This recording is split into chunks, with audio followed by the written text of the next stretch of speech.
Bonjour à tous, bienvenue dans la Parole au Coach. La Parole au Coach, c'est un podcast qui parle de parcours, philosophie et de coach de manière générale. Alors les amis, nouveau concept, c'est le Parole au Coach Talk. On va se réunir avec des coachs de talent pour évoquer des sujets de basket, de coaching et de management. Alors aujourd'hui, on a avec nous Patrice. Juste son nom suffit. Boboy, ça devrait suffire. Tout le monde le connaît. Donc voilà. Après, on a David avec nous, coach en prénat, fille, au Paris 14. Et d'autres choses, j'imagine. David, d'autres choses à vous dire? Un petit jeune, droite à gauche, un peu de boulot. Ok, très bien. William, DT du Paris 14, coach de l'équipe garçon en N3. Et d'autres choses peut-être? C'est déjà pas bon. Après, on a Mike. Mike, c'est le mec actuellement, il fait tellement de choses, même moi, j'ai perdu.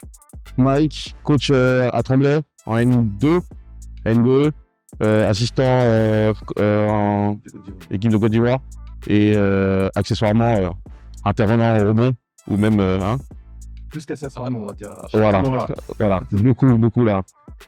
Ok, très bien. Mais aujourd'hui, on a évoqué des sujets principalement. Ça va être quels sont les indicateurs de progrès dans un groupe, d'une équipe. Et ensuite, ça sera comment accueillir les jeunes dans l'équipe famille d'un club. C'est-à-dire que l'équipe 1, des choses comme ça. Avant de commencer tout ça, on va juste déjà apprendre à se connaître dans un premier temps. Pour ça, on va déjà chacun définir, enfin chacun, pas moi du coup, vous surtout, ça va être de définir un peu pour vous c'est quoi un coach. Donc on va commencer par Patrice. Comment tu définis un coach toi aujourd'hui? Très bonne question. Je dirais ça un guide. Bon, je pense que j'ai tout dit. Ok, très bien. Un guide, je note. David? Alors moi je crois qu'il y a 3 volets. Ce que je vois, il y a la partie management, manager les gens, les égos, la partie analyse du jeu, pouvoir répondre tactiquement, et la partie entraînement, pouvoir préparer ses joueurs. Ok. C'est ce que je vois. Très bien. William? Non, moi, ce que je vois, c'est quelqu'un qui est capable de vraiment tirer un groupe d'individus vers un projet collectif. D'accord, que les individualités elles arrivent à être rassemblées pour aller vers un projet collectif et que ça ne soit pas les individualités qui prennent. Voilà, c'est plus pour moi, c'est plus une partie management. Ouais, comme a dit David, il y a les parties entraînement, etc. Mais quel est le rôle du coach? C'est de manager au mieux son groupe. Après, comme tu as dit, on verra tous les indices qu'on peut avoir sur les progressions. Et c'est un peu ça, vraiment un manager qui est capable d'aller vers un but précis, en fait. Ok, très bien. Mike? Bah, ils ont tout dit, vraiment, comme Patrice, leadership. Le fait de pouvoir justement entraîner un groupe et tirer vers le haut, je pense que le coach il a cette responsabilité. Ok, très bien. Bah, maintenant qu'on a fini un peu le coaching et tout ça, ça nous permet déjà, ça met déjà en place les choses par rapport à nos discussions de tout à l'heure. Je voulais savoir si vous pouvez définir très simplement. Après, pas d'entre vous, vous êtes passé déjà au podcast, j'ai parlé de philosophie. Là, ça va être plus, c'est quoi votre style de coaching? On va commencer par Mike. Comment vous définissez votre style de coaching aujourd'hui? Ça, justement, c'est en évolution justement par rapport à l'année dernière, les années avant. Là, c'est vraiment beaucoup plus agressif. Ok. On va dire où je demande beaucoup d'énergie incessante à mes joueurs, donc attaque défense pour vraiment mettre un rythme très élevé. Donc, s'il y a un mot que je tirais de mon coaching en ce moment, c'est le rythme. D'accord, très bien. David? Moi, l'énergie aussi, en ce moment, je suis beaucoup là-dessus. Maintenant, c'est vrai que ça évolue. C'est jamais, ça dépend de l'équipe que tu as, ça dépend de la catégorie, du championnat, mais voilà, moi je suis un coach d'attaque, c'est ce que je fais le plus, mais ouais, l'énergie, un peu l'intensité qu'on met. Ok, très bien. Et toi, Patrice? Moi, je dirais, on va dire, vocal. Dire, j'ai une forte présence. J'ai l'impression d'être encore joueur, même si je sers à rien en tant que coach, mais une grosse présence pour en fait communiquer l'énergie, pour communiquer l'énergie que je souhaite mettre sur le terrain. Donc un peu dans la transmission envie de gagner, quoi. Exactement, tout le temps. Dire je suis incapable de rester assis sur ma chaise, par exemple. Ok, très bien. Je vois. Et toi, William? Moi, je suis un peu l'inverse de David. Donc, c'est un coach défensif. Mm-hmm. J'essaie de tenir les équipes avec le nombre de points le plus bas. Parce que pour moi, c'est là où on peut avoir le plus de contrôle. D'accord. Parce qu'après, en attaque, l'adverse, ça peut fluctuer. Pour moi, je pense que là où on a une plus grosse partie de contrôle, c'est si on défensivement. Au moins, ces ingrédients-là, je pense qu'on peut les gérer. Ok, très bien. Plus défensif. Bah, très bien. Du coup, on va dire en complément de cette question-là, on va dire que c'est une question, enfin, c'est une réponse qui peut évoluer tout le temps, comme notre manière de voir le coaching et tout. Aujourd'hui, quel coach vous inspire par rapport à votre style de coaching, justement?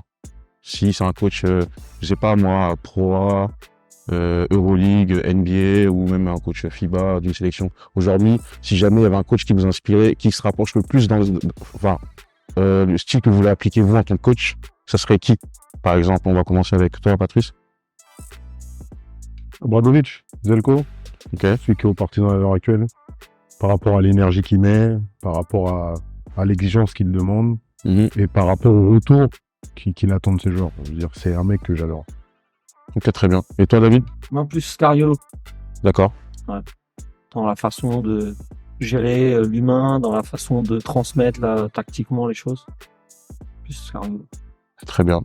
Et toi, William? J'allais dire la même chose que David, Scariolo, mais moi plus pour parce que je trouve qu'il est déjà je trouve c'est un super coach pour gagner.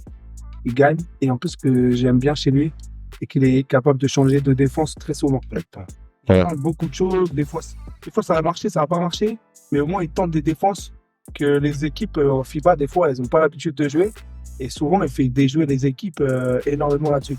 Surtout avec l'Espagne, je trouve que c'est impressionnant les formes de défense qu'il tente. Où tu te dis, mais en fait, pourquoi il va faire ça à ce niveau-là? Et des fois, ça marche. Et je trouve qu'il ose beaucoup de choses, en fait. Et je trouve que c'est fort ce qu'il fait, franchement. Franchement, c'est fort. Ouais, je note ce que tu dis parce que je crois que les Raptors, quand ils gagnent le titre NBA, voilà. C'est lui qui l'a placé, il était dans le staff, là. Les défenses, tu vois, une boxe noire, tous les coachs qui sont en formation et tout, ils connaissent. Ouais. Et t'en as très peu. Tu tentes. Et tu vois très peu, même quand tu regardes juste même de l'Euroleague ou même de la BetClick. Mhm. Il n'y a pas beaucoup de. Où c'est vraiment par séquence. C'est par toute petite séquence, et encore, il n'y en a pas beaucoup. Et je trouve qu'ils tentent beaucoup de choses et qui, des fois, sont des fois des choses basiques et ça marche. Défensivement, je trouve que c'est génial ce qu'il propose. Ok, très bien. Et toi, Mike? Salaud de Paris. Ok. Paris. Pour moi, ce qu'il a réussi à rendre en termes d'intensité, de rythme, justement, c'est très, très impressionnant. Et voilà, Moi, je connais pas très bien celui-là, pour le coup. je suis vraiment ce qu'il fait. Ce qu'il fait en défense, c'est vraiment très, très fort.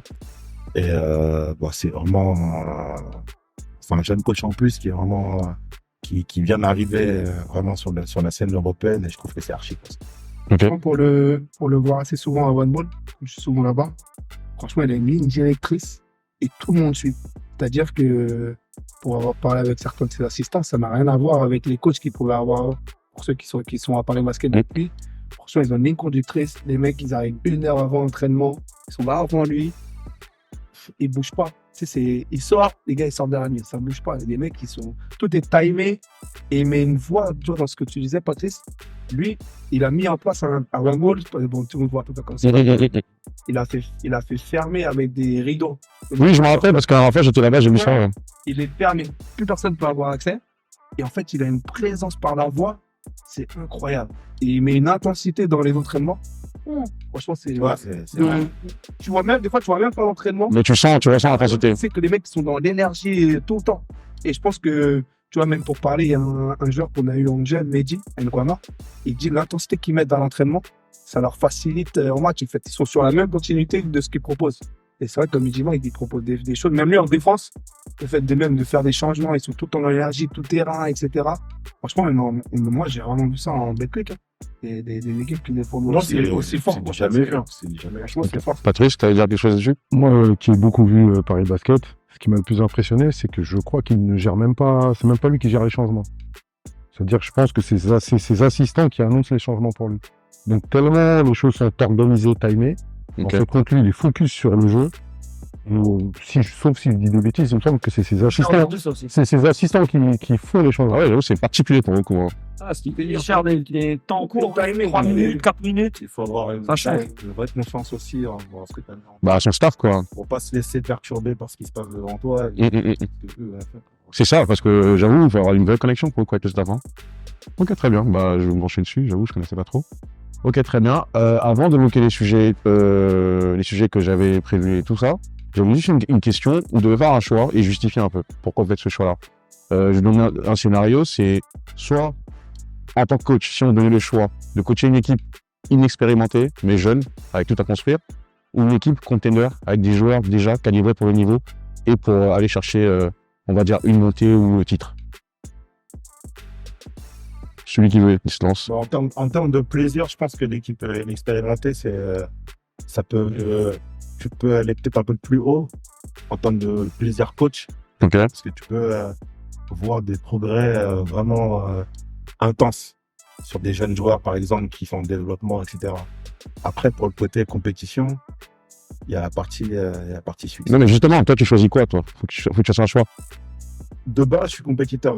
Naturellement, j'aurais dit ça. Mais en vrai de vrai, pour l'avoir fait avec les jeunes, la partie inexpérimentée, justement, l'année dernière, qu'on avait beaucoup de blessés, qu'on avait beaucoup de jeunes, le plaisir était grand. Bon, je dirais ça. En fait, c'est la phase de progression qui t'intéresse, toi. Ok. Et toi, oui? Franchement, c'est dur comme question. Parce que j'ai aussi l'aspect directeur technique. Mhm. Et je me dis, en fait, le choix, il est plus en fonction des moyens du club où tu vas arriver. Parce que, en fait, comme dit Mike, je pense que si tu es coach, tu es obligatoirement dans la compétition. Tu vois, même là, je prends l'exemple de nous cette année, on a M3. Il me dit, c'est dur aussi pour les joueurs de te dire que bah, même si tu es dans les premiers, tu ne pourras pas monter pour X ou Y raisons qui ne sont pas forcément du terrain. Donc, après, il y a les deux. Hein, tu vois, nous, on a aussi beaucoup de blessés. C'est vrai que c'est hyper sympa et hyper gratifiant quand tu peux mettre des jeunes et que tu vois qu'ils progressent, il y a une progression. Mais moi, sur l'aspect compétition, j'aimerais être dans un groupe où tu sais que tu peux jouer, ouais. Okay. Après, tu as une pression qui est différente. T'as une pression qui est différente, mais tu sais que quoi qu'il arrive, tu joues. Pour moi, si tu es coach, tu es dans la compétition. Après, c'est différent. Mais justement, pour poser ma question, c'est une compétition différente dans le sens où, en fait, ton groupe jeune, ton objectif va être différent par rapport à ton effectif. En fait, c'est comme si on donnait 2 effectifs, tu pouvais faire un choix. En fait, après, pour moi, je pense que c'est cet objectif de progression, c'est intéressant chez les jeunes. Tu vois, chez les U13, les U15 ou les U17. Même des U20, tu vois, même des U20 qui sont encore en progression, où on a encore beaucoup de choses où tout le monde veut gagner. Tu sais. En vrai, là, sur ces équipes-là, on devrait être plus dans le développement et dire on veut trouver ce qui est intéressant pour les gamins. Je sais plus c'est quel pays qui fait, je me demande, c'est pas la Norvège. C'est la Suède. Ah, c'est la Suède, voilà, qui fait ça. Je sais plus jusqu'à U15. Ils font plus de classement. Il n'y a plus de classement. En fait, jusqu'à U15. Oh, ça fait pas mal, ça, comme truc. Hein. Classement. Après le point, c'est de se dire comment tu peux faire pour que un peu dérivé, mais comment tu peux faire pour que les joueurs aient aussi une adversité à peu près intéressante. Parce que s'il n'y a plus de classement, si tu gagnes de 90 points tous les week-ends, il n'y a pas d'intérêt non plus pour les gens. Tu vois, comment tu peux essayer d'avoir ça, mais moi j'aurais dit contender. Ok. Et toi, David? Bah, moi, je pense que c'est 2 boulots différents. Oui, carrément. Entraîner des jeunes en formation où ton objectif, c'est de les former et entraîner une équipe pour faire une montée, jouer une montée. Je pense que c'est deux aspects complètement différents. Après, ça dépend des moyens que tu as. Moi, je préférerais quoi? Si tu as la possibilité d'entraîner beaucoup et d'avoir un staff complet, prendre des jeunes. Par contre, si tu peux pas entraîner beaucoup et que tu n'as pas de staff, il vaut mieux prendre des joueurs expérimentés. Voilà l'idée. Ok, très bien. Et toi, Patrice? Moi, j'adore le jeune. Donc, moi, ce serait les jeunes sans hésiter. Peu importe le projet. J'aime ça, en fait. Moi, j'aime la partie projet. J'aime partie de zéro. J'aime qu'on me dise c'est impossible. Voilà, moi, j'aime ça. Donc, j'ai toujours fait ça. J'ai eu une expérience l'année dernière qui s'est bien terminée sur une grosse équipe qui a réussi à monter. Et je dois dire que même si sur le moment c'est bien, j'ai pas les mêmes rapports, les mêmes souvenirs qu'avec des gamins que j'ai vus évoluer depuis. Tout à l'heure avec David, on parlait d'une génération née en 2001. Donc à l'époque, ils avaient 13 ans. On parle de 2014 et on en parle encore 9 ans après. Voilà, je suis pas sûr que sur une équipe de contender, j'aurais ce genre de rapport-là. Donc rien que pour ça, voilà, moi j'adore les jeunes et moi je dirais les jeunes expérimentés sans problème. Après, j'avoue, en fait, je rejoins un peu William justement par rapport à tout ce que vous avez dit et tout ça, parce que effectivement, pour moi, les jeunes, c'est vite gratifiant en fait. Tu vois déjà la progression, tu la vois plus simplement, et après, la reconnaissance elle est beaucoup plus simple. Alors que, effectivement, c'est 2 boulots différents dans le sens où le boulot, t'as l'équipe pour gagner ta montée entre guillemets. C'est vraiment à toi en tant que coach de trouver les moyens pour monter. Et c'est dur. Hein. Je trouve que c'est même plus dur, un boulot plus dur, d'une manière différente. C'est pas que être formateur, c'est pas dur, mais c'est juste ce boulot-là, en termes de pression, c'est différent. Gagner, c'est une exigence au quotidien. Tu te mets à ton équipe et tu arrives dans des situations extrêmes parfois. Et c'est vrai que peut-être que parfois tu arrives moins à ces situations-là extrêmes avec des jeunes, parce qu'il n'y a pas ce côté-là, si tu perds, tu meurs, tu vois. Mais après, le plaisir, comme disait Patrice, le challenge de pouvoir faire évoluer des jeunes, c'est super intense et surtout, c'est mémorable pour longtemps. Hier, on parlait avec William des jeunes qu'on a fait évoluer au club. Tu as un lien différent. Pourtant, on n'a pas gagné des choses extraordinaires, mais tu as un lien différent à vie, plus grand que ceux avec qui moi j'ai gagné en tant que joueur ou en tant que coach, parce que c'est pas pareil. Eux, tu les as vu grandir les petits, tu vois. Et c'est un sentiment particulier. Vas-y, Patrice. Même, je vais aller plus loin. Aujourd'hui, sur des joueurs qui arrivent à certains niveaux, lorsque vous interrogez un joueur il a pu passer par, on va dire, la filière d'excellence, Pôle, INSEP, tout ce que vous voulez, dès que vous lui donnez un coach qui a marqué, c'est toujours un coach du monde amateur. C'est toujours un coach qui lui a permis de passer un point A à un point B, C, tout ce que vous voulez. Et moi, rien que pour ça que je choisis ça, en fait. Je suis d'accord avec vous. Mais après, justement, c'est pour ça que la partie compétition, quand tu es coach formateur, par moment, il faut accepter de, entre guillemets, perdre dans l'idée de la formation. Quand je dis perdre, c'est pas, tu coaches pas pour perdre. Dans le sens où tu peux prendre des risques à mettre des jeunes qui sont un peu moins aguerris sur le terrain dans des situations très complexes pour justement leur progression. Et il y a des coachs, par moment, qui se disent formateurs et qui n'acceptent pas cette partie-là. Après, c'est du cas par cas. Franchement, ça, c'est très compliqué de... Chacun, comme disait David, par rapport aux moyens, par rapport au contexte club, il y a plein de situations qui sont complètement différentes. Mais je pense que de base, les coachs ont quand même cette idée-là. Je connais très peu de coachs qui n'ont pas envie de lancer des jeunes, qui n'ont pas envie de mettre des projets, etc. Des fois, tu as des situations où ça ne te le permet pas. La situation qu'on amène est très compliquée. C'est vrai que de l'extérieur, des fois, on ne voit pas ce que le coach traverse comme situation.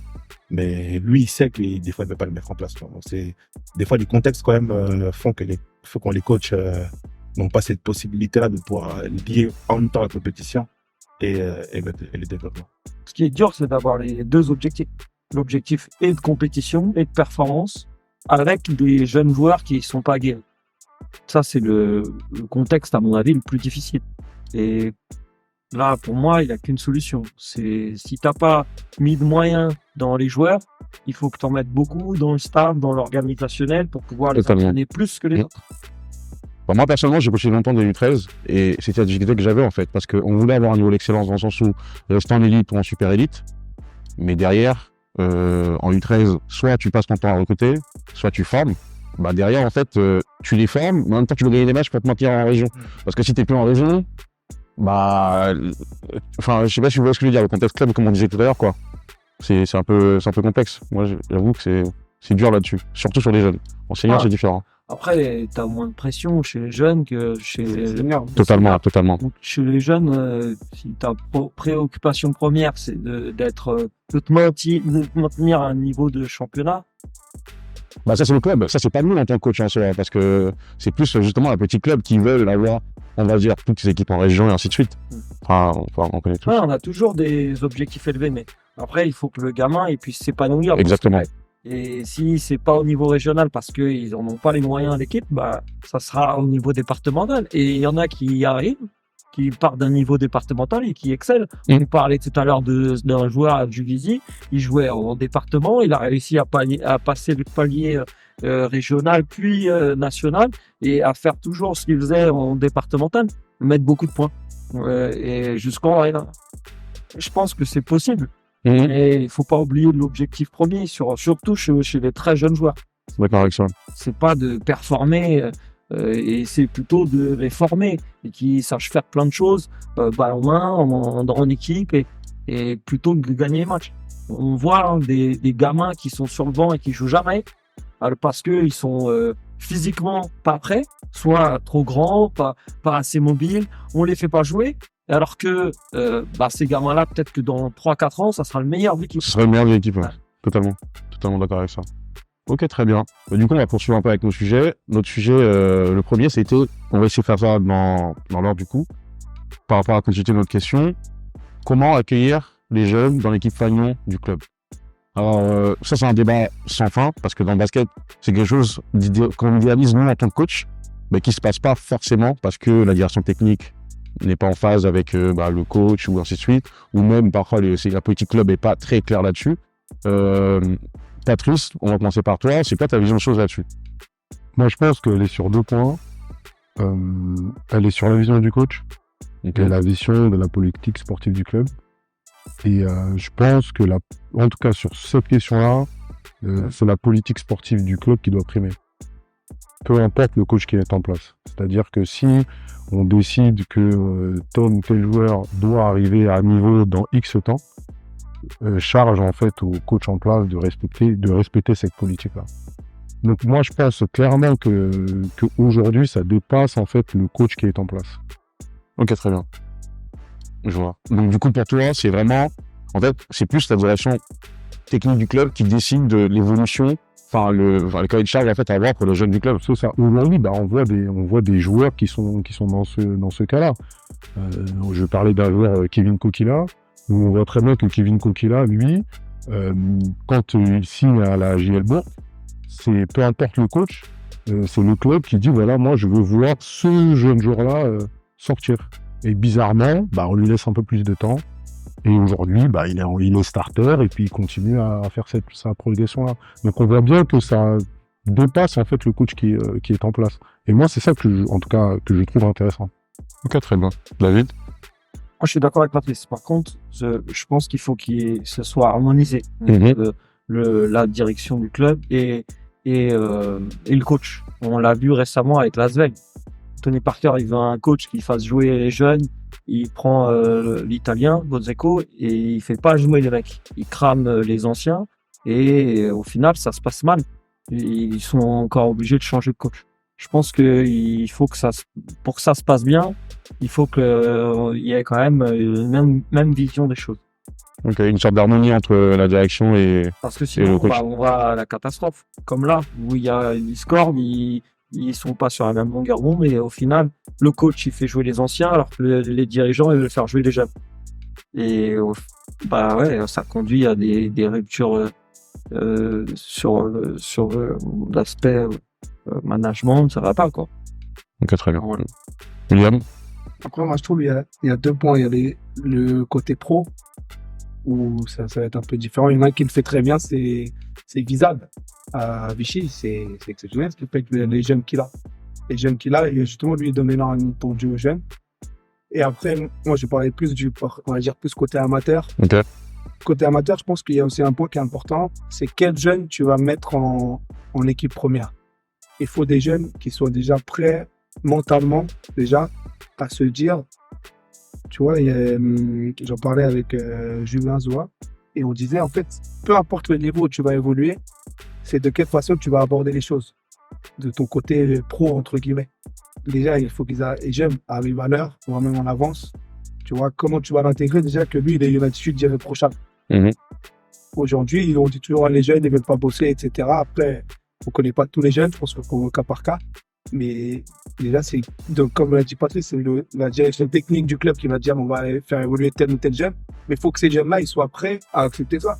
Moi, je le vois là cette année en 23, en début d'année, il y a des gars qui sortaient d'espoir, qui sont venus essayer, où je leur ai dit, voilà, tu vas être entre U20 et N3. Et les mecs, pour eux, c'était que de la N3. Mais je dis non, ce sera U20 et N3.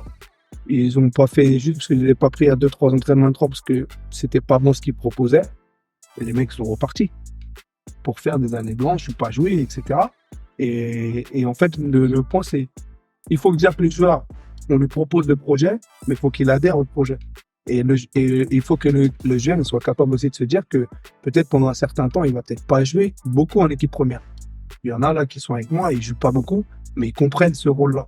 Et justement, ils sont dans un état d'esprit positif. Mike, il a fait l'année dernière avec 2 joueurs qui sont maintenant en espoir, mais qui, au début, ils ne jouaient pas déjà les premiers matchs. Ils ne jouaient pas en équipe première. Mais on a dit, voilà, ces gamins-là, on sait qu'on peut les tirer vers le haut. Et à eux, après, de mentalement accepter ce rôle-là, de se dire, au début, je suis peut-être que dans les entraînements à justement prendre de l'expérience, etc., aux côtés de gens un peu plus expérimentés. Et après, arrêter ton temps de jeu si tu le mérites. Mais les jeunes aujourd'hui, et qu'il faut aussi capable de se dire qu'il faut rentrer dans un rôle dans une équipe. Moi, je trouve que c'est le plus dur à leur comprendre aujourd'hui aux jeunes, c'est que soit tu es vraiment très fort et tu te dis, bah, ok, je suis capable de mettre 20 points en U20, je vais arriver en prélat, en N3, je suis capable de mettre 20 points. Ok, tu auras peut-être ce rôle-là, mais tu vas pas l'avoir tout de suite, parce que tu as des gars qui mettent déjà 20 points dans l'équipe. Donc, qu'est-ce que tu vas apporter Les à différents. côté de différents qui peut te permettre de, après, une fois que tu auras répondu aux critères du coach, te dire, bah, ok, bah, comme je fais ça bien, je peux aller chercher autre chose, en fait. C'est ça que je trouve qui est aujourd'hui dur pour les jeunes de faire comprendre qu'ils n'auront peut-être pas le même rôle quand ils vont arriver en équipe première qu'ils avaient dans les équipes où ils dominaient. Et après, comme je te dis, celui de Vichy, et ce qu'il fait à Vichy, c'est incroyable. Mike.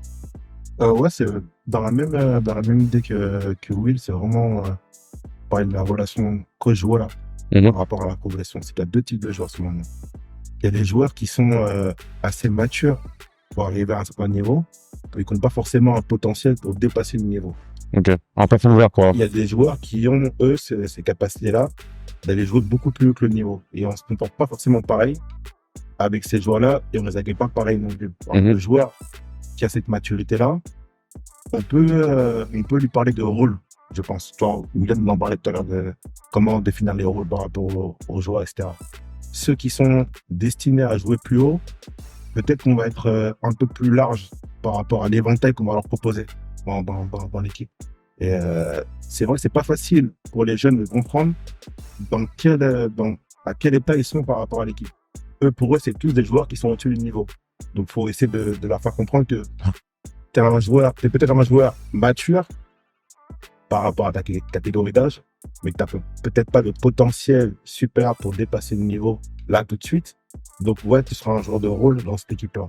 Et après, voilà, c'est au coach d'arriver à mettre un process en place. C'est ce qu'on a fait, nous, par exemple, au club l'année dernière avec les seniors. C'est qu'on a accueilli beaucoup de jeunes, mais pas forcément les mêmes choses.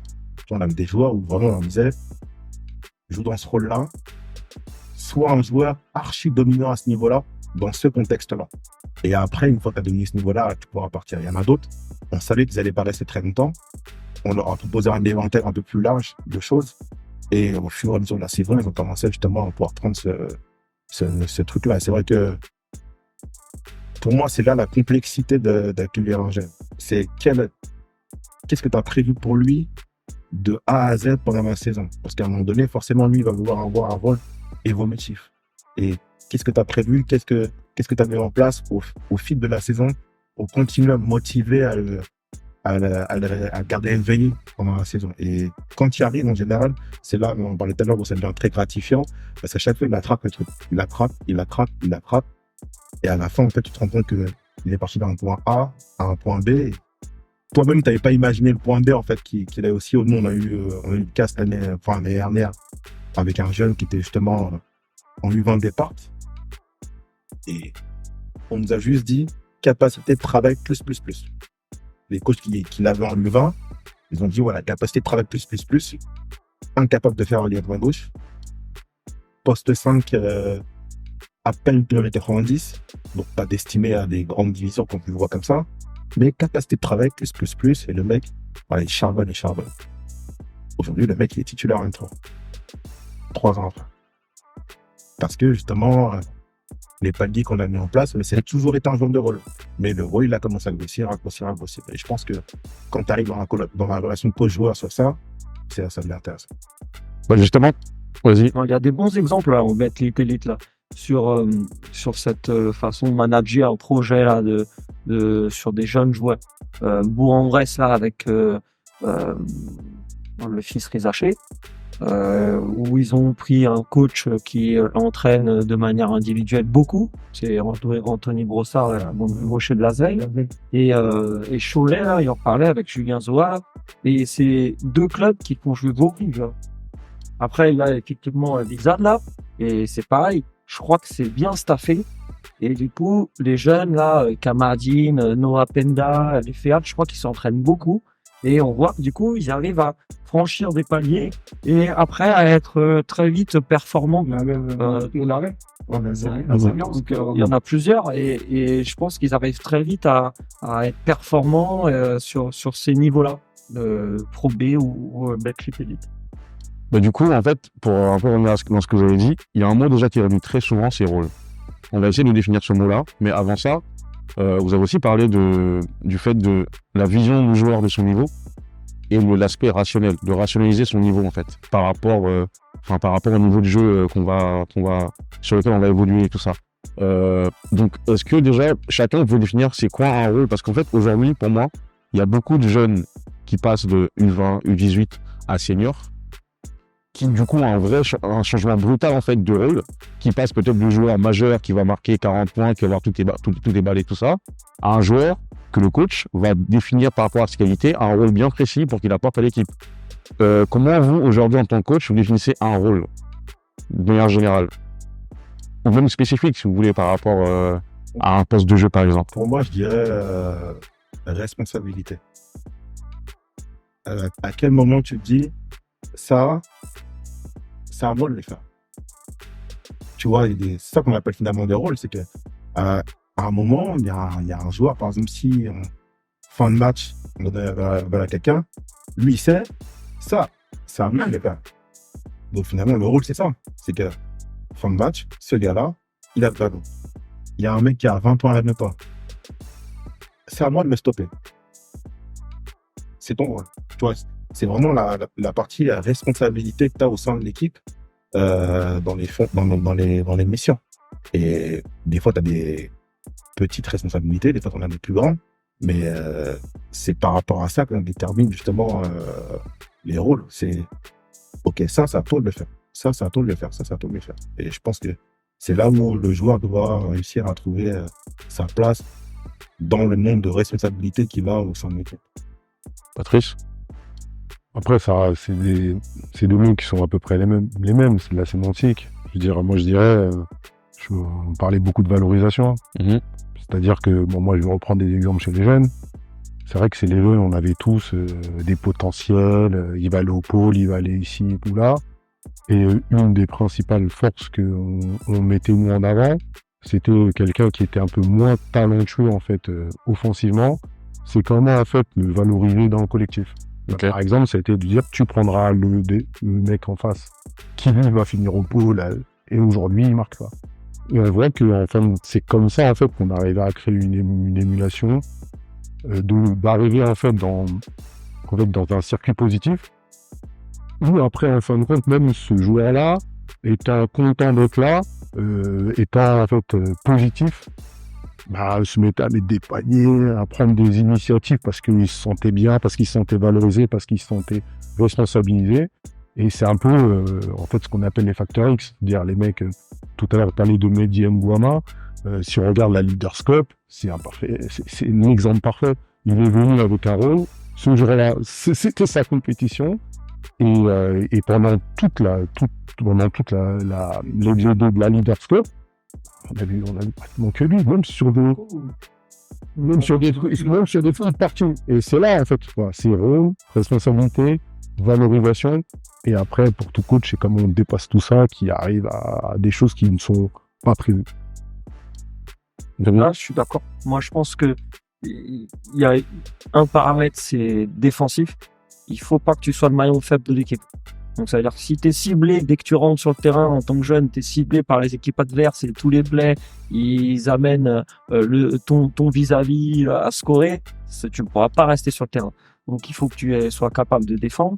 Et puis après, si tu as des points forts en attaque, essayer d'avoir confiance dans ces points forts, le mettre en valeur pour pouvoir être efficient et coller quelques tirs, être le facteur X auprès de l'équipe et gagner en confiance encore et aller un peu se dépasser, quoi. Ok. Voilà. Ouais, moi, je pense que ce qu'ils vont dire, c'est de mettre en valeur tes points forts et qu'est-ce que tu vas amener à l'équipe en plus. C'est-à-dire que même sur une séquence de 2-3 minutes, si ton rôle, c'est prendre des rebonds, parce qu'il y a un gars qui nous domine le rebond et que tu as spécifié cette fois au rebond, c'est de faire juste ça déjà. Et si tu fais ça, déjà, tu vas gagner ton jeu. gagner du temps de jeu. Et en fait, qu'est-ce que tu vas apporter à l'équipe? Aujourd'hui, on a du mal, les joueurs, ils ont du mal à voir comment ils pensent qu'il faut juste scorer pour amener l'équipe. Justement. Aujourd'hui, l'aspect défensif, il est hyper négligé. Là, j'ai des joueurs 23. Leur rôle, c'est de tenir leurs meilleurs joueurs. Et plus ils vont le tenir, plus ils vont rester sur le terrain. Donc, ils vont avoir du temps de jeu en plus et ils vont avoir des occasions de scorer en attaque. Mais leur premier rôle, c'est de tenir le joueur. Et aujourd'hui, c'est vrai que c'est compliqué de faire comprendre ça. Parce que tout le monde aujourd'hui, on est avec les réseaux sociaux et tout, on est que dans les highlights, une minute.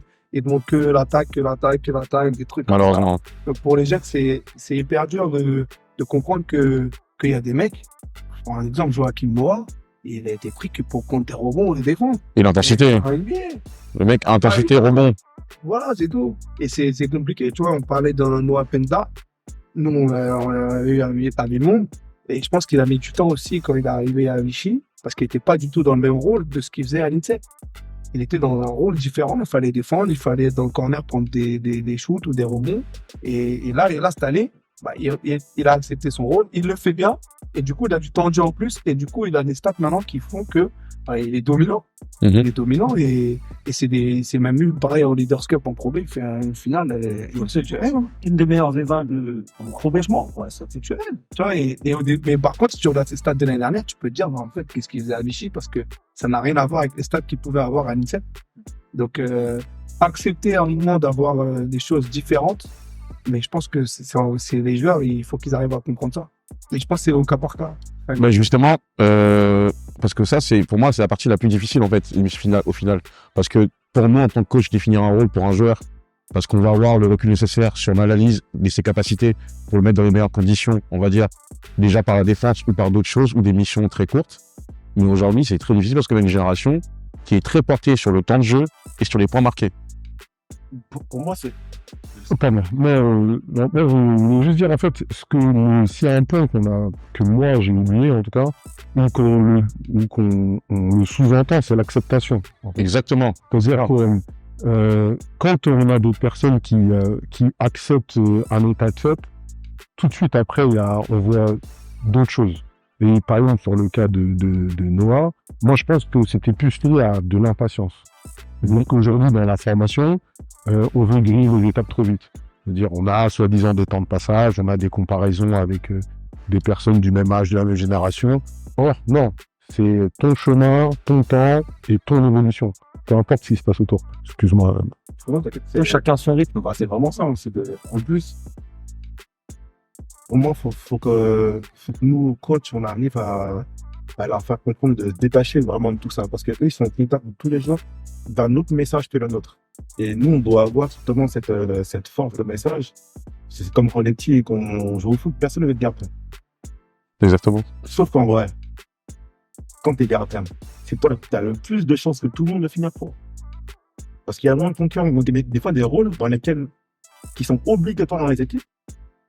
Si tu comprends très très vite et que tu arrives à exceller dedans, tu peux créer pas mal d'étapes et au final te retrouver en pro et peut-être après faire évoluer un petit peu ton rôle et faire un peu plus de choses.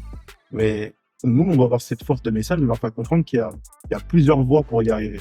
Et souvent, eux, du fait des réseaux sociaux, du fait aussi de leur entourage, quand on leur parle, etc., c'est pas évident pour eux de comprendre qu'il n'y a pas qu'une seule voie. Et nous, on doit avoir cette force de message-là pour pouvoir leur faire comprendre que, ok, t'inquiète, je sais ce que je fais, passe par là, t'inquiète pas, tu vas y arriver.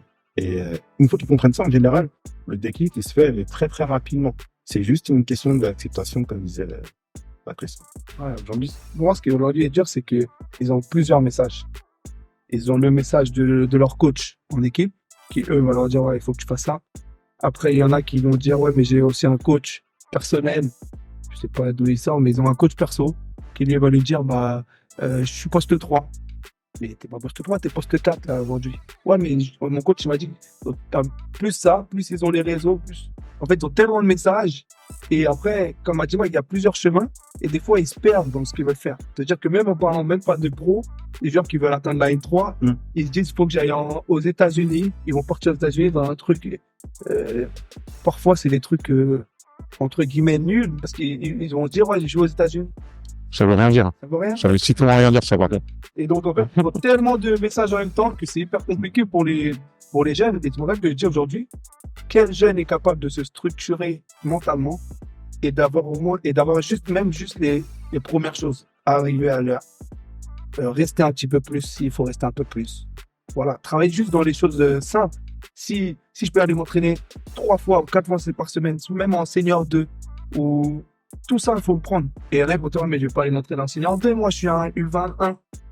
Mais alors, on va montrer déjà que tu domines même en R2 ou en R3. Il y a pas de honte à aller jouer en R3. Et ça va faire Et ça va faire du temps de jeu. Et c'est du basket senior, c'est pas la même chose, même si c'est pas un niveau. Et aujourd'hui, ils sont dans le truc de se dire, ouais, mais mon pote, il joue en N3, donc moi, je dois jouer en N3. Quitte à ce que, et on a le même problème des fois, même en plus jeune. En U15 France, des fois, on avait des joueurs, ils venaient juste pour jouer, pour dire ils sont en U15 France, mais c'était les 10e joueurs. Au final, peut-être pour eux, c'était mieux de jouer, d'être dans le 5, en région, même en départ, pour développer des choses.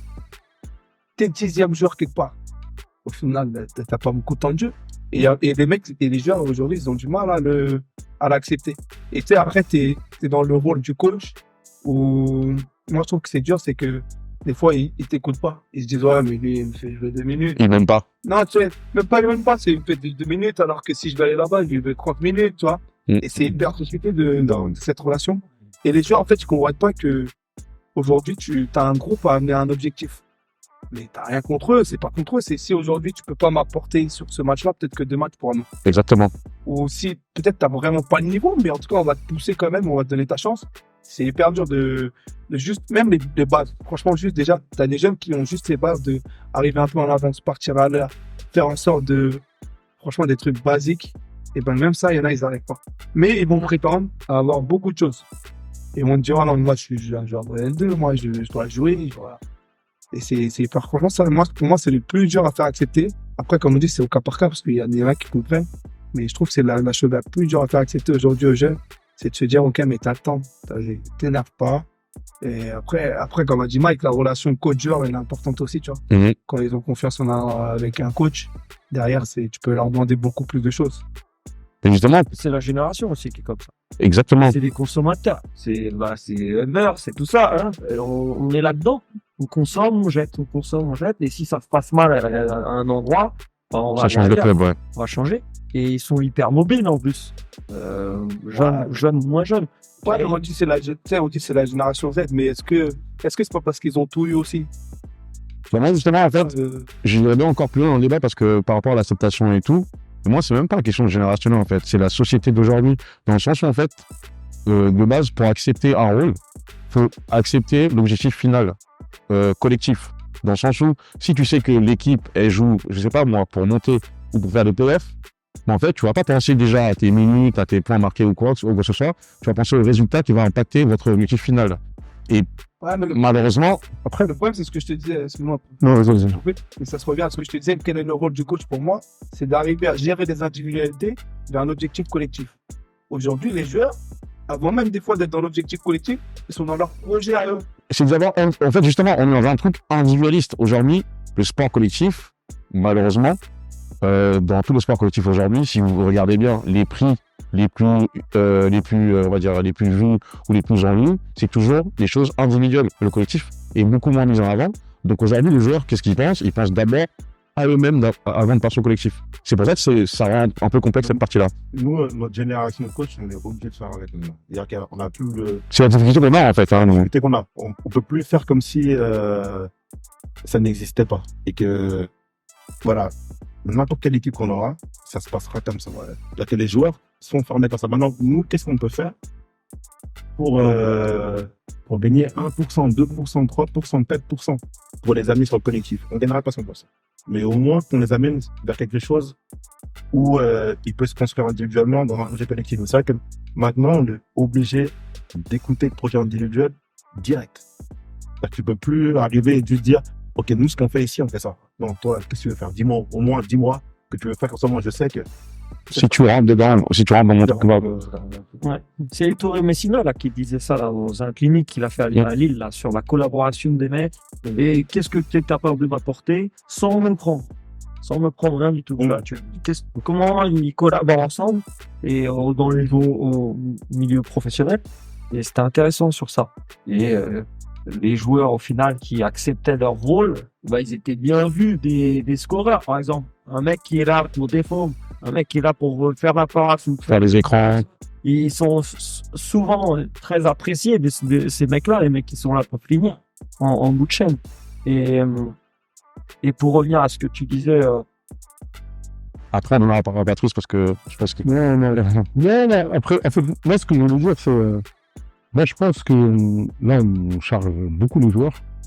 Mais je pense que nous, coachs, on a une grande part de responsabilité qu'on n'assume pas, en fait. C'est-à-dire qu'aujourd'hui, moi, en tout cas, j'essaie d'avoir un discours de vérité avec l'ensemble des joueurs. Parce que pour moi, si t'as pas le niveau, je préfère te le dire. Au moins, je ne te mens pas. Voilà. Et en fait, cette partie-là, je pense qu'on veut en faire des exemples. On veut qu'on arrive à l'heure. On connaît tous ici des coachs qui, pour des raisons diverses et variées, arrivent à l'heure du début à l'heure du début de la séance. Oui. Mais par contre, on peut dire on va dire à un jeune, il faut arriver avant. Bon, effectivement, moi, j'aime bien cette culture de l'exemple. C'est-à-dire que pour demander à quelqu'un d'arriver avant, il faut que moi, déjà, je sois déjà là avant que lui n'arrive. Voilà. Comme ça, je dis, ok, d'accord, moi, je te demande quelque chose, mais moi, je le fais. Même si moi, c'est dans mon éthique de Vous n'avez travail. pas la réponse de. Ouais, mais Exactement. Parce que moi, ça, c'est dans mon éthique de travail. Donc, moi, aujourd'hui, en tout cas, sur les jeunes joueurs qui, aujourd'hui, ont eu des parcours divers et variés, le principal message que j'en retire, moi, des échanges que j'ai avec eux, c'est le mensonge que certains de mes collègues ont eu envers eux, en fait. Ou l'utilisation qui était pour autre chose. Dire aujourd'hui, on connaît tous, si on reprend des rôles, dire à un jeune aussi petit qu'il soit, par exemple, si je prends l'équipe de Wemby, tous les mecs qui avaient autour de Wemby pendant des années à Nanterre, ils avaient tous un rôle qui était de pouvoir lui permettre à lui de briller. Il faut arrêter de raconter des salades. Et en fin de compte, dans ces joueurs-là, aujourd'hui, il faut savoir qu'il y a des joueurs aujourd'hui, je ne veux plus le basket. Ça rejoint ce qu'on disait sur le projet de faire avancer un joueur, entre guillemets. C'est-à-dire que tu choisis dans ton projet de mettre en avant un joueur.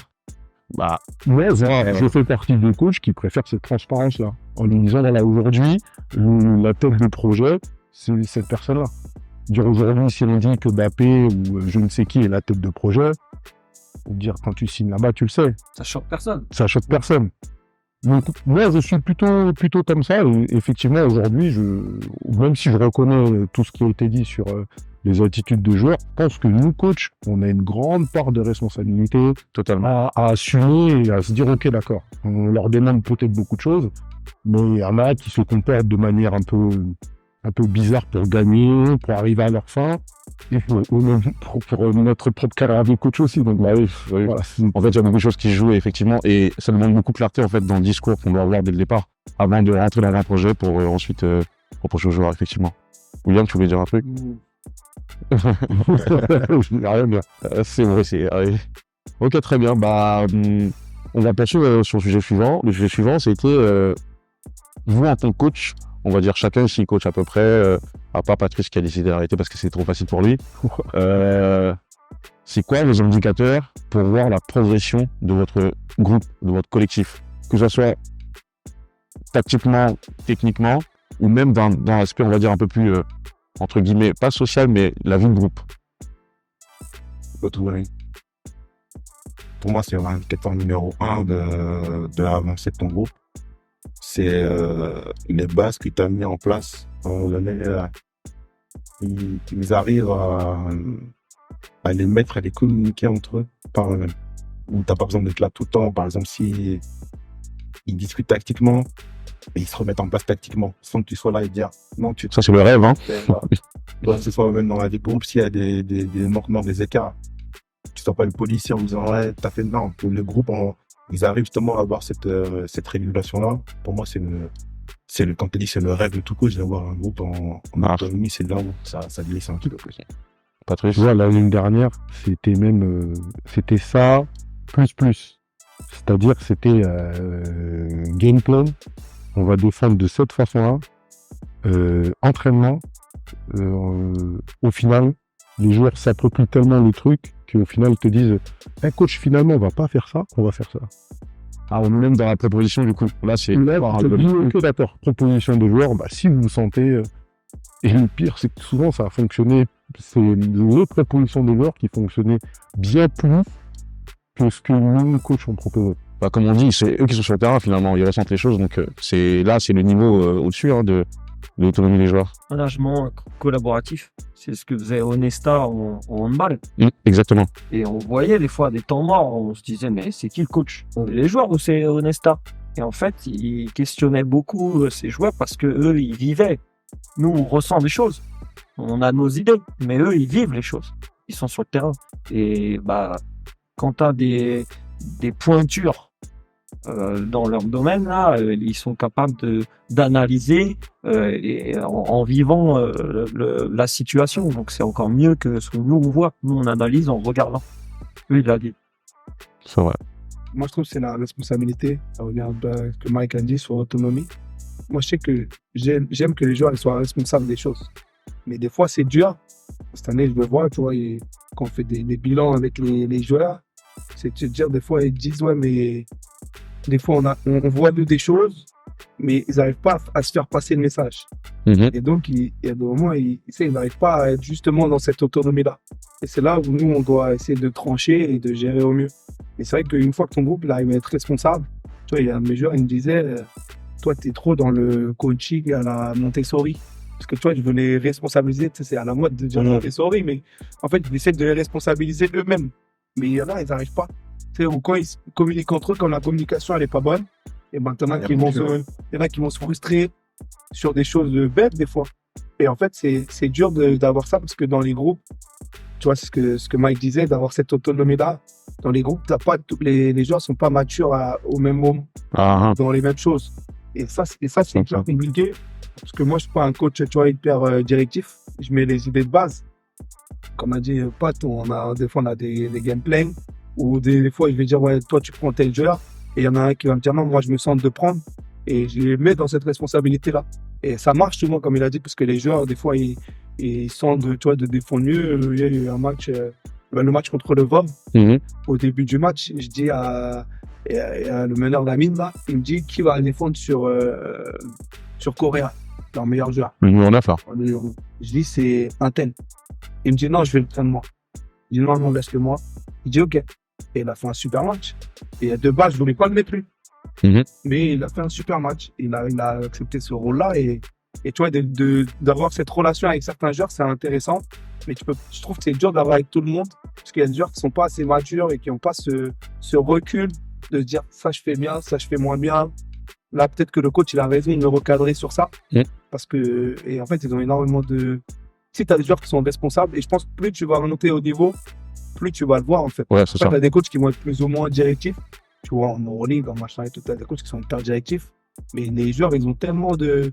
On en parlait avec Pat à un moment d'une action de Mike James. C'est ça, c'était Mike James qui, à un moment, qui prend un tir à 3 points. Il le met en plus. Ouais, le coach, il avait signé 2 points et il a pris un 3 points. Le coach, Radovic, il dit non, on veut un 2 points. Sauf que Mike James, s'il tire à 3 points, il le met. Et toi, tu me dis, mais est-ce qu'il a raison pour le tir? Moi, je dis, le coach, tu le mets ça. Moi, je dis, le coach a demandé ça. Pour moi, tu vois, tu dois être dans le truc du coach. Mais au final, le joueur, il a senti qu'il était plus d'aller sur le tir à 3 points, il met. Moi, c'est le joueur qui a raison tant qu'il marque. Ouais. On peut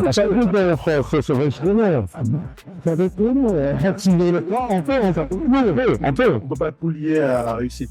Je suis d'accord avec ça. Il y a une partie projet. Si tu joues, tu dis quoi maintenant? D'accord. Toi, il loupe le tir. Si le joueur loupe le tir, parce que moi j'ai dessiné, c'est de ma faute. J'en parle à la idée. S'il prend l'initiative et qu'il a loupé, c'est pas grave, mais il va nous Tu sors, merci. Non, je ne sais pas. Pas de match. Mais c'est un devoir, de toute façon, on doit tirer. Au moins, il va tirer. Je pars ce principe-là. Au moins, d'après le tir. Si tu as un plan, c'est qu'à la base, tu imagines qu'il est bon. Oui. Tu ne communiques pas un plan à tes joueurs sans avoir la certitude à 100% dans ta tête.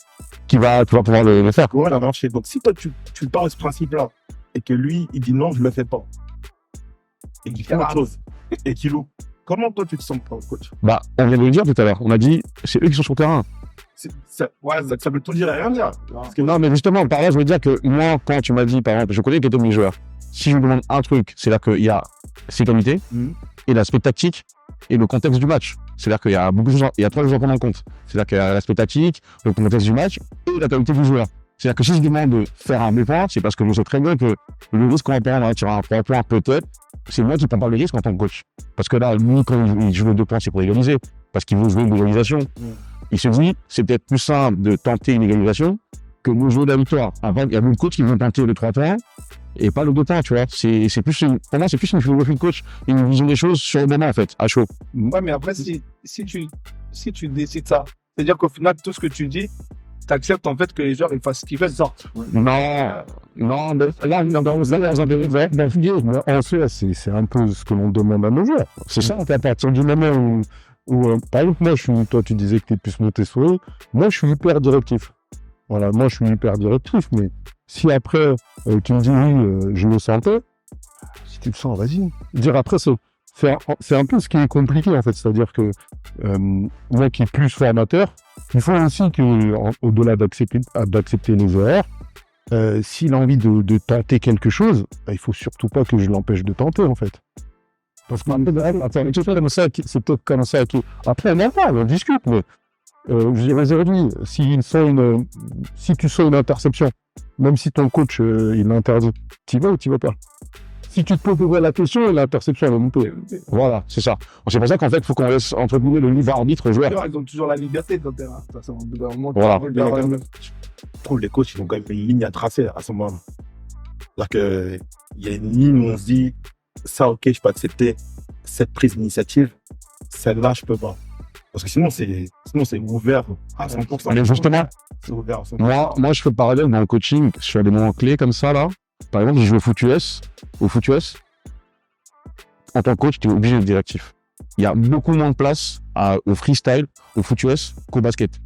Au foot US, le coach, il contrôle le match. Il parle, on va dire, au quarterback, il lui dit, là, je veux ce play-là, je veux ce play-là. Nous, en tant que coach, parfois, il y a des moments où on appelle un play parce qu'on veut avoir un point, on veut mettre un joueur en valeur sur ce moment-là. Mais on ne fait pas tout le temps. Parce qu'on voudrait le coach PlayStation, comme on dit à peu près. Du coup, nous, en fait, en tant que coach de basket, je trouve que c'est différent. On peut pas systématiquement être directif pour moi. Je sais pas ce que vous en pensez. Moi, je pense que toi, les coachs, tu es là pour déterminer un cadre. Voilà. Dans ce cadre-là, les joueurs, ils ont une certaine liberté Liberté, voilà. qui va être obligatoire. Mais tu peux pas non plus être, tu vois, comme ils disent, 100% ouvert à tout. Non, ça 100%. Si ton joueur, qui est normalement un tireur, il va dans le drive et il perd la balle dans le drive. Je m'énerve. Voilà, tu vois, je veux dire. Après ça, c'est ton acceptation de l'erreur. Donc, ça nous tire de la situation à ce moment-là.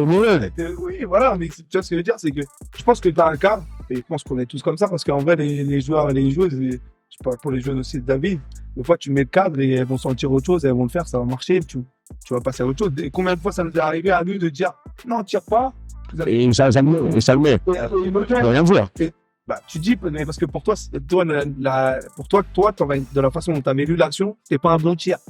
Maintenant, il l'a mis. Qu'est-ce que tu veux faire? C'est fini, l'action elle est passée. Tu vas pas. Mais si on arrête. Non, mais c'est l'inverse. Voilà. Si on arrête, c'est pas. Je vais faire un exemple pour vous. Tout à l'heure, par exemple, j'avais un match. J'ai une joueuse très forte en drive. Première mi-temps, elle prend 3 tirs à 3 points. Elle prend plus de tirs à 3 points que mes shooteuses. Je lui dis, mais tes tirs.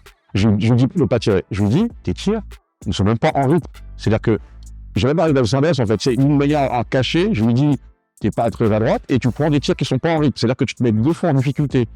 Et il s'avère que fin de match, elle nous met un gros 3 points, mais c'est un tir où elle sort de l'écran, en rythme, tac, elle le met. Après, elle prend un tir de glace. Je lui dis, tu vois là, on a les 2 actions. Je t'ai bien dit, quand tu es en rythme, jamais je t'en voudrais. Même si tu rates.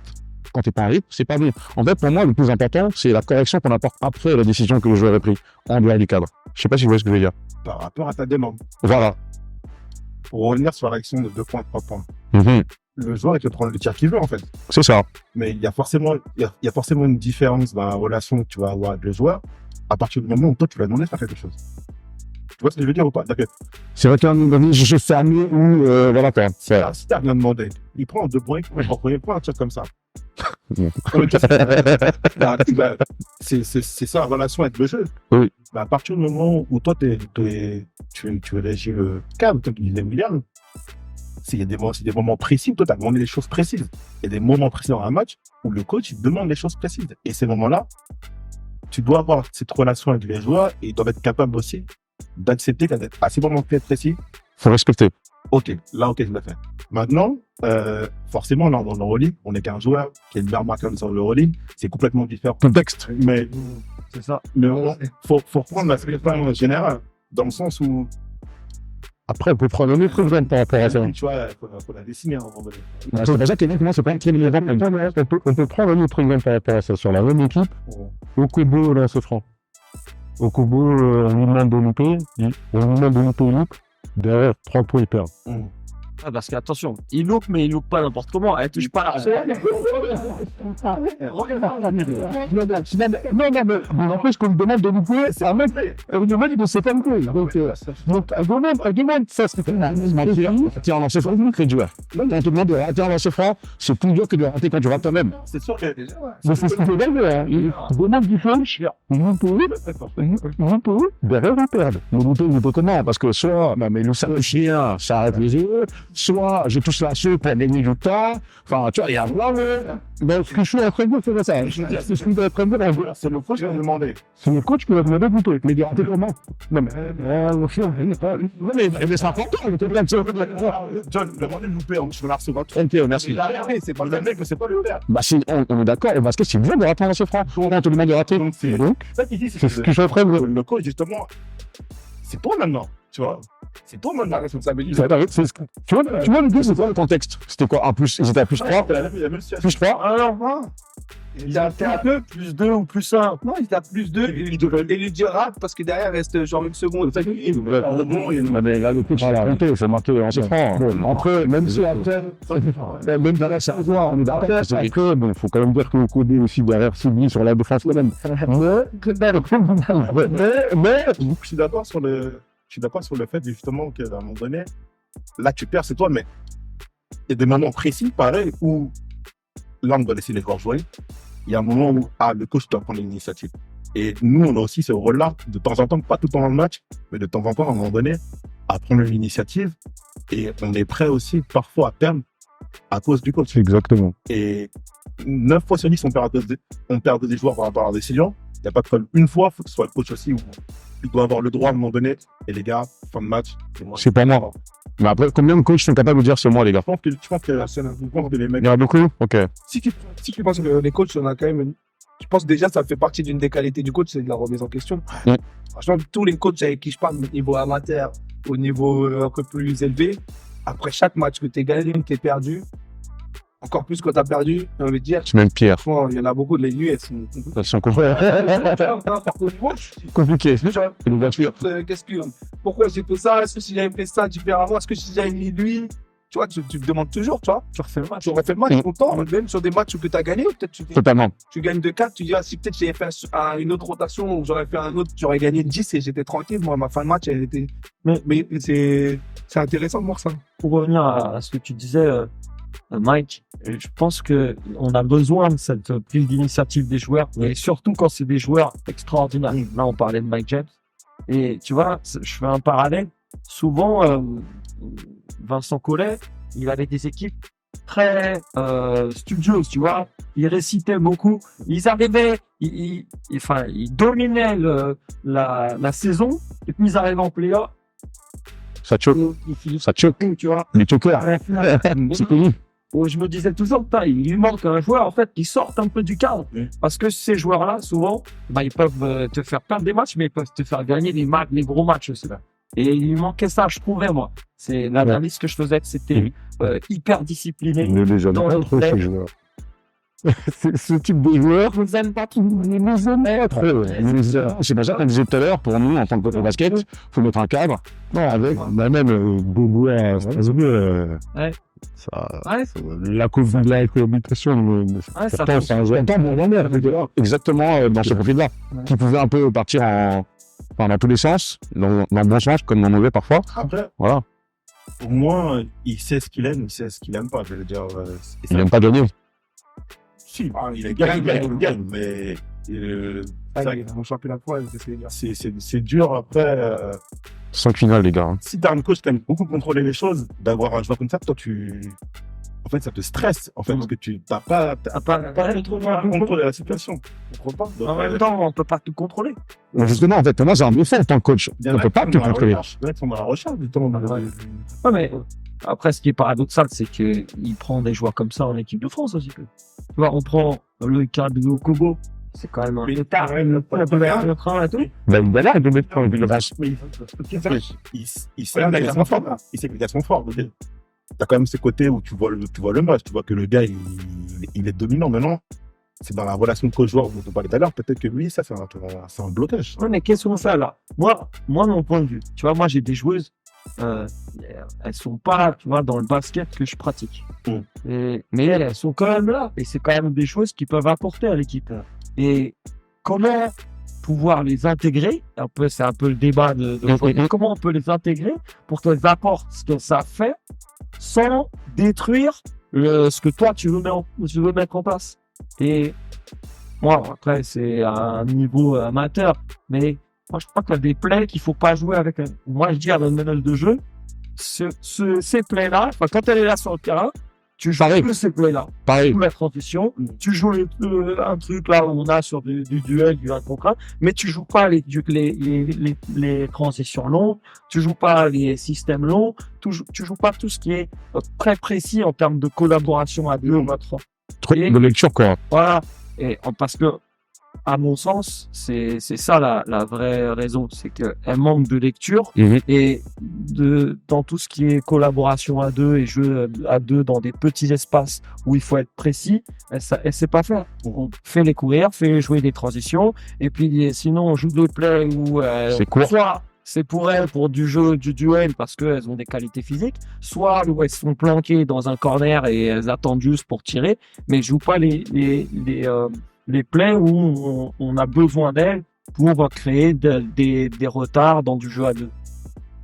Voilà. C'est très bien. En fait, c'est intéressant de comprendre comment on peut amener tout un ensemble de petits détails comme ça. Tu vois, comment gérer un tir en fin de match, comment gérer un profil de joueur ou de joueuse qu'on n'a pas forcément à la base dans son process, tu vois. Mais comme disait pas tout à l'heure, c'est notre responsabilité en fait.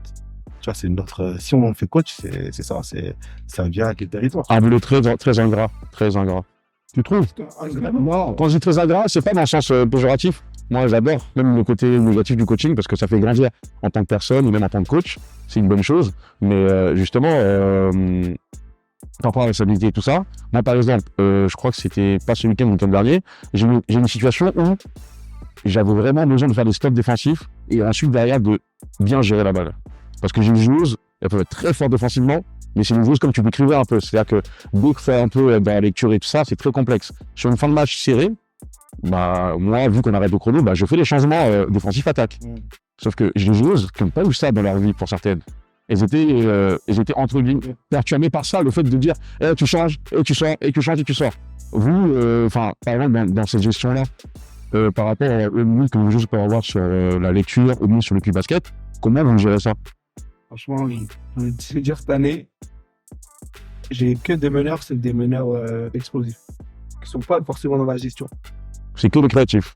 Ouais, ils sont là pour Enfin, créer. créatif. Tu vois, en fait, quand ils sont là pour créer, c'est pas leur jeu même s'ils progressent dans ça, c'est pas leur jeu, c'est pas leur nature d'être dans ça. Okay. Ils le savent, de dire que même quand tu les prends dans ton équipe, ils te le disent. Ils disent, moi, ça, je sais pas faire. C'est pas mon jeu. Donc aujourd'hui, c'est est-ce que tu vas les brider? Et dans ce cas-là, c'est hyper compliqué. Ou est-ce que tu vas le laisser et et justement, on en discutait avec un meneur. Il me dit, mon jeu, c'est je vais perdre 3 ballons par match. Ne me demande pas, je vais les perdre. C'est dur à entendre, mais ok. Tu vois, il dit, au moins, ils en faire. il me dit, je vais les perdre. Et tu vois, quand je dis, ce type de joueur, moi, j'aime bien parce que moi, ils ont l'honnêteté de dire, tu as deux, ils vont dire, ouais, mais j'ai perdu, je voulais pas perdre. Il dit, je vais les perdre parce que dans mon jeu, je vais te perdre. Est-ce que moi, je l'accepte? Et je me dis, de toute façon, c'est son jeu, et tant pis. Il va y avoir des imprévus dans le match et je sais que je vais le perdre. Et des fois, ça nous fait défaut. Parce que des fois, on fait des gros stops.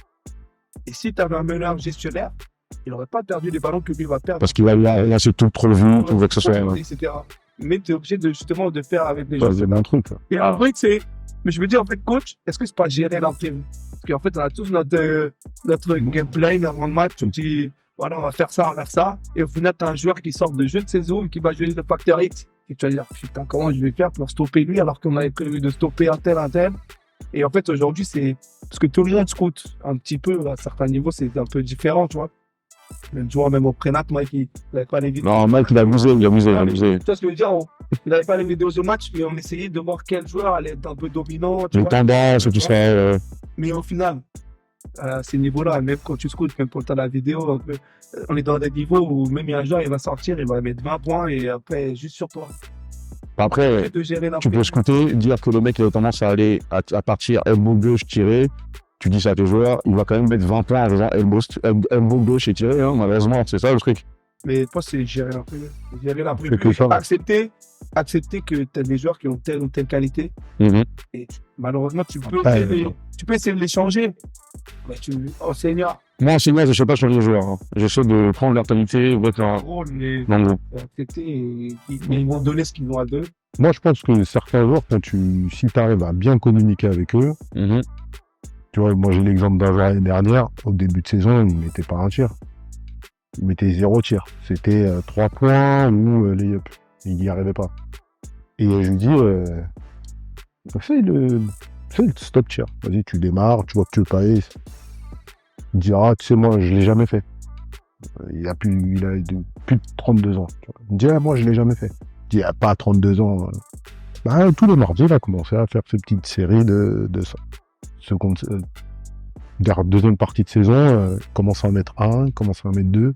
Et bizarrement, l'adresse à 3 points revient. Donc, en fait, je pense que sur les joueurs un peu plus âgés, si on arrive à leur donner quelques tips afin d'étoffer, pas changer, étoffer leur jeu, je pense qu'ils sont grave preneurs de ça. Puis même tous les plus grands joueurs, Ils s'ajustent généralement. Ils arrivent à ça s'ajuster. s'ajuste tout le temps. Je veux dire, LeBron, au début de saison, début de carrière, personne pensait que ça allait devenir un tel tireur à 3 points comme ça. Et surtout pas scoreur, meilleur scoreur de la ligue. Moi, je veux dire, au-delà de ça, mais je veux dire, ne serait-ce que c'est la qualité de son tir. Tu peux Tipeee sur l'évolution de son tir également. Tu vois, je veux dire, Tipeee, il a pas eu un tir à 25 ans. Hein. Donc ça a relancé sa carrière en deuxième partie. Donc Il a prolongé sa carrière grâce à ça. Hein. Mais il a accepté de Bien sûr. repartir à zéro. Ouais. Et aujourd'hui, tu vois, pour moi, c'est des qualités plus même mentales qu'avant technique. C'est-à-dire quel joueur aujourd'hui va être dans l'acceptation de dire, ouais, ben, je fais ça jusqu'à mes 26 ans. Et là, j'ai un nouveau coach qui me dit, ouais, en faisant ça, ça va changer. Franchement, c'est fort d'avoir l'acceptation de dire, JP, là, dire, ah non, je vais régler un ou deux trucs. Et je vais garder, parce que ça m'empêchait pas de jouer en NBA. Non. Il va être performant. Et d'être performant. Mais il a accepté. Mais il a été Le plus meilleur. bon, quoi. Ouais, parce que il est devenu bien meilleur. Et derrière, Avec son flotteur. si je dis pas de conneries, c'est suite à ça qu'il gagne le championnat d'Europe en 2013. Exactement. C'est à ça. Exactement. Et quand on voit sur le Span, par exemple, Il met des tirs en relance. Tout le monde atteint la raquette et nous, on s'arrête. toi, il mettait des tirs à terre. Et je crois que c'était suite à cette année-là où il avait travaillé Sur des matchs, on a mis des trois. Donc justement, tu parlais de l'aspect mental et tout ça. Aujourd'hui, je trouve qu'en France, sur l'aspect mental, pour en parler avec beaucoup de coachs, on est entre guillemets en retard. Vous, en tant que coach, comment vous faites progresser mentalement vos joueurs? En fait, moi, je pense que la première personne qui devrait se faire aider mentalement, c'est le coach. Ça, c'est nul pour nous tous. Donc, je veux dire, moi, j'en parle beaucoup avec un pote. Moi, je me suis fait aider sur cette partie-là, personnellement, où ça m'a fait du bien, en fait, de pouvoir parler, ne serait-ce de mes démons. Moi, j'ai un gros problème avec l'arbitrage. J'ai un gros problème sur l'acceptation de l'erreur des arbitres, un très, très gros problème. Donc, en fait, j'ai parlé de ce qui m'énervait. Et franchement, depuis, ça... Depuis, tu coaches plus. Donc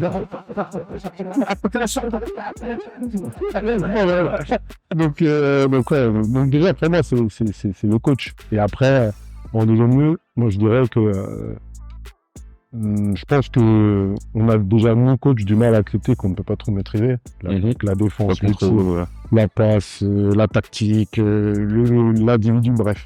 Je pense que il faut aussi qu'on accepte de se dire, voilà, moi, je suis bon sur telle ou telle chose, et de laisser d'autres le faire. Et pour reprendre ce que disait David tout à l'heure, c'est une question de staff, je pense, ouais.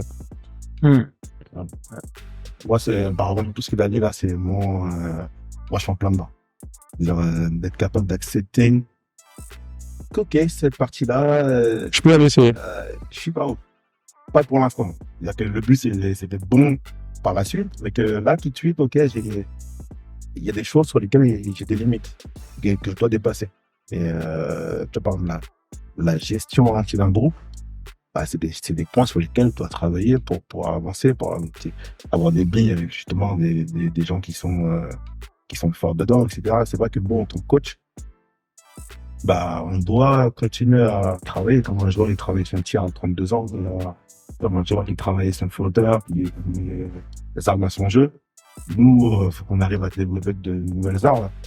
Et on se documente par rapport au basket, mais il y a aussi cette partie-là, parce que finalement, notre métier, c'est comme disait oui, c'est, bah, ils sont rappelés, tu travailles comme tu vois, donc, faut se mettre dans les Ça va avoir le plus de cas possibles d'imprévus. la situation dans le truc, et nous, on doit se mettre dans les choses-là aussi, tu vois. Et c'est vrai que moi, je sais que pour l'instant, je suis pas encore arrivé à ce niveau-là, et c'est vrai que de se préparer mentalement, de ces choses-là, c'est important de discuter avec des coachs, tu vois, ça paraît stupide, mais c'est des choses que Ça aide, hein. t'apprends toujours un truc en parlant avec un coach, t'apprends toujours un truc comme ça. Moi, je vais pas mentir, l'idée du podcast, c'est parti de ça. Mmh. Parce qu'en fait, il y a des choses, il y a des interrogations qu'on se pose. Quand il y a notre corps dans notre club, bah, en fait, on sait pas ce que le coach vit. C'est en parlant que, bah, tu te dis, ah, en fait, lui a vécu ça, il a fait ça comme ça, peut-être que je peux essayer sa solution, tu vois. Enfin, plein de trucs comme ça. Après, en fait, moi, cette année, je coach pas. Et sincèrement, si je coachais, j'aurais pas vu autant de matchs. J'aurais pas pu communiquer avec autant de coachs et j'aurais pas pu faire tout ce travail d'introspection là en fait. Dire quand t'as la tête dans le guidon, quoi qu'il en soit, t'as pas le temps de se dire ouais, je vais prendre un peu de temps pour moi. Non, t'as tellement de problèmes à gérer que tu prends pas le temps. Donc t'es toujours dedans. Même si tu dis cette année je vais communiquer plus. Déjà, ne serait-ce que d'arriver à communiquer avec les gens de ta plume, c'est compliqué. Voilà. Tu vois, donc, tu vois, déjà, rien que ça, c'est compliqué. Donc, alors, imagine si tu dois prendre le temps d'aller voir ton pote qui, lui, est sur des U13, ou ton pote qui, lui, tu prends pas le temps. Pour répondre à ta question, là, je voudrais partager un truc. Il y a un truc qui m'a beaucoup aidé. J'ai fait cette année là avec les filles une intervention. Enfin, j'ai demandé à un ami là de faire une intervention sur la méditation de pleine conscience. Ok. Il a fait 2 interventions.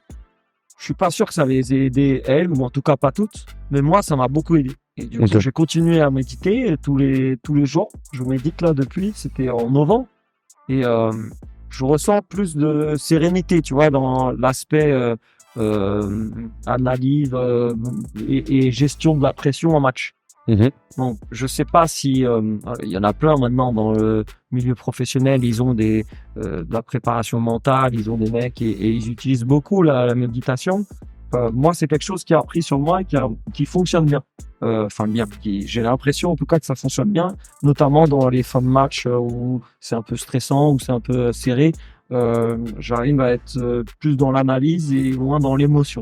Oui. J'ai réussi à... C'est dur ça. C'est vraiment la phase où on progresse. Genre, Ouais, puisque ce qui est important, c'est que les gens ne se rendent pas compte de l'extérieur. Tu vois, moi, maintenant, avec le rôle de directeur technique, tu vois, je parle avec tous les coachs, c'est ça que j'aime bien. Et en fait, c'est que les joueurs ne se rendent pas compte. Tu vois, en vrai, dans nos niveaux à nous, tu dois scouter. T'as pas forcément d'assistant. Donc en vrai, tu es le seul. Tu dois surveiller la table. Tu dois gérer les joueurs. Et des fois, il y a des joueurs qui disent ouais, mais tu ne parles peut-être pas assez là. Mais tu as 12 joueurs, 13 joueurs à gérer. Tu dois gérer le scouting, tu dois gérer la vidéo, parce que tu veux faire un peu de vidéo, etc. Tu dois te remettre en question sur tes choix. Parce que des fois, tu te dis, si j'avais pas fait ça, peut-être on aurait gagné. Si j'avais fait, tu vois. Et en fait, les gens ne se rendent même pas compte que même à des niveaux amateurs, les coachs qui sont, on va dire, dans un cadre un peu, qui nous prennent avec un peu de sérieux, tu vois. Exactement. Sans se prendre au sérieux non plus, parce qu'on est dans l'amateur, mais qui ont envie de travailler dans ça. Ben, c'est compliqué parce que derrière, il y en a très peu qui sont salariés. Tu vois, je parle avec beaucoup de coachs de M3, c'est pas leur travail. Bah, ça veut dire qu'ils ont leur travail à côté, ils ont leur stress à côté. Donc, t'as des soucis à côté. T'as ton travail qui te fait vivre. Tu donnes à manger. T'as ta vie de famille et en plus, tu dois gérer une équipe avec 15 joueurs qui ont chacun eux aussi leurs problèmes. Et c'est hyper dur. Et quand tu commences à gagner, souvent de l'extérieur, tu te dis, ah, mais parce que l'équipe, elle était forte, c'est les joueurs et ça gagne. Quand ça perd, ah, mais pourquoi le coach, il a pas fait ci, pourquoi le rôle, il est quand même, pour moi, il est quand même ingrat. Mais c'est pour ça que je vous ai dit tout à l'heure que c'était entre guillemets ingrat aussi dans ce sens-là. Mais on aime ça aussi. Mais même nous, non, mais même nous, en tant que coach, tu vas regarder, tu te dis, ah, regarde, lui, il a perdu 18 matchs. Tu vois, Il a fait 3 décembre. il a fait la descente, il a fait parce qu'il est. Mais c'est vrai que c'est dur. Mais les joueurs, ils le pensent encore plus. Nous, on a encore ce recul de se dire peut-être qu'il y a des complexités, des choses, des choses qui n'ont pas marché. Mais les joueurs, ils n'ont pas ce recul-là. Résultat. Tu vois, ils sont que dans le résultat tout de suite, ils regardent. Et je trouve que c'est hyper dur parce que en vrai, tu es tout seul. C'est-à-dire que tu es tout seul et tu as des coachs et tu as des clubs, il n'y a même pas de direction technique. C'est-à-dire les coachs, ils sont listés. Vous voyez eux-mêmes. Demandez à Patrice s'il a vécu des expériences croustillantes. Et franchement, c'est dur. Si tu as vraiment envie de le faire bien, mais même sur des coachs, je connais des coachs, ils ont 2 ou 3 entraînements semaine, mais à côté, ils disent, ouais, mais ils vont prendre un petit, ils vont l'entraîner individuellement pour le développer, etc. Et les gens, ils s'en rendent pas. Sans tâter ses heures en plus, généralement. Ils comptent pas des heures. Voilà. Ils comptent pas, tu vois. Et il y en a qui vont même faire des tournois en plus, des choses en plus. Et les parents, ils s'en rendent pas compte des fois. Les parents ou les joueurs, ils se disent, ouais, pour eux, c'est un dû. Mais c'est pas un dû. Mais moi, je sais que, je sais pas vous, mais moi, je sais que, personnellement, il y a plein de parents de jeunes, quand je coachais les gens à Vincennes, qui me disaient, alors, vous êtes coach dans la vie? En fait, pour eux, il y en a qui ont une perception, qui croient que tu fais que ça. Par exemple, vous parlez tout à l'heure qu'il y a des gens qui travaillent à côté, en fait. Beaucoup travaillent Moi, à côté. c'est pour ça, en général, je leur en veux pas.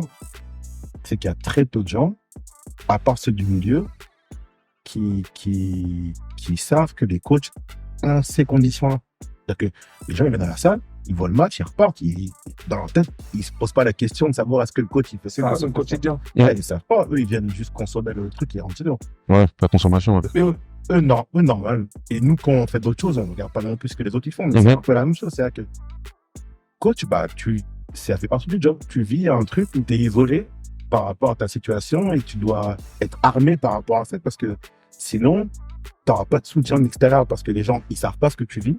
Ni les parents, ni les joueurs, ni l'environnement, etc. Ils savent pas. Donc, il faut se préparer, il faut s'armer, il faut rester, faut être prêt parce que, en fait, tu seras le seul, entre guillemets, responsable de cette situation-là. Il faut être prêt par rapport à ça, je pense. C'est vrai Le que jeu, il évolue tout le temps en plus, comme tu dois. Tu dois tout le temps te tenir à jour et tout ça, ouais. Continuer à te former, etc. Et en vrai, tu sais, on parlait de reconnaissance des joueurs. Mm. Ça commence à arriver, mais je trouve que le premier exemple pour moi, c'est Wemby. Lui, dès qu'il va parler, il va parler de carré. Ça fait plaisir envers à tous les niveaux. Si tu prends BetClick, il y en a combien qui vont avoir Un discours. Ils vont te le dire à toi, ouais, c'est grâce à toi, ou c'est toi qui m'as donné l'envie d'apprendre des trucs. Mais je trouve que t'en as pas tant que ça. Quand en tout cas dans les interviews, après je regarde pas toutes les interviews, mais quand tu regardes beaucoup d'interviews, t'en as peu qui sont dans ça. Tu vois, Karim, il a informé combien de joueurs qui sont aujourd'hui en BetClick. Tu les vois pas dire, tu les vois, ou même en Pro B, tu vois. Je parle de Karim parce que là, tu vois, ça en parle. Tu vois, ils ont même fait un reportage sur Squeak. Mais parce que c'est même nous, on a parlé. Karim, il fait ça depuis. On sait tous, oui, on sait tous. On est en chambre 13 sur des catégories. Tu vois, nous, et on voit tout ce qu'il fait. Et il y a plein d'autres coachs. Il y a plein de coachs qui ont fait ça, tu vois. Après, on dit pas aussi qu'ils forment des coachs. Ah, j'en suis la preuve, tu vois. Ouais, mais tu vois, C'est évidemment, en fait, ça c'est bon en fait. Faut pas leur dire que j'ai un coach. C'est en partie grâce à lui. Même, j'aurais jamais été coach si j'avais été à ce mec-là. franchement, hormis les coachs, il y en a très peu qui se rendent compte de ce que t'endures. Parce que c'est dur, mon gars, c'est dur. Et c'est dur en plus du basket, dans tout, parce que et même ceux qui sont pros, c'est dur. Parce qu'après, ils doivent gérer leur vie de famille. Tu vois, pour moi, il y a tous les à côté. Il y a l'équipe là qui fait des podcasts, l'enfer du banc. avec le coach d'Arras. Non, Franchement, lui, faut le top. il y a plein d'épisodes. Franchement, t'écoutes les mecs, tu te dis, Pourtant, ils sont pros. et les gars, ils sont pros, c'est leur taf et ils gagnent bien l'armée. Donc tu te dis, en fait, tu te dis, ouais, comme ils gagnent l'armée. Bah, généralement, je cache derrière ça aussi. Hein. Mais nous, elle est au niveau amateur. T'entends ce qu'il dit?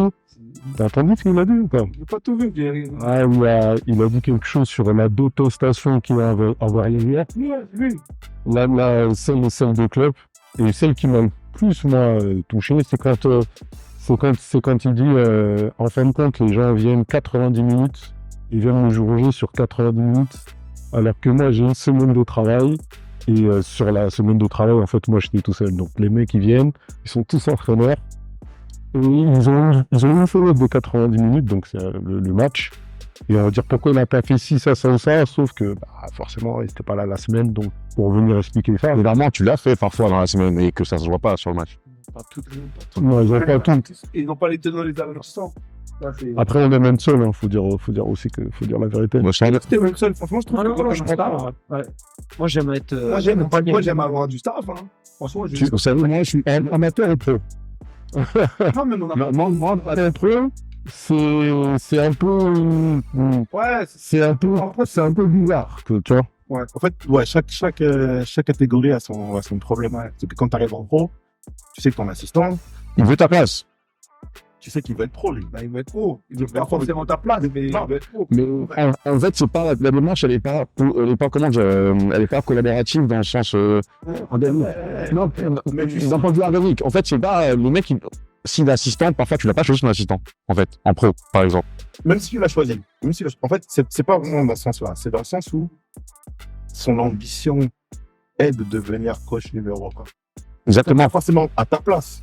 Mais donc, du coup, lui, non, il se prépare quand même à ça. Et c'est logique. Mm. Et c'est normal, tu vois.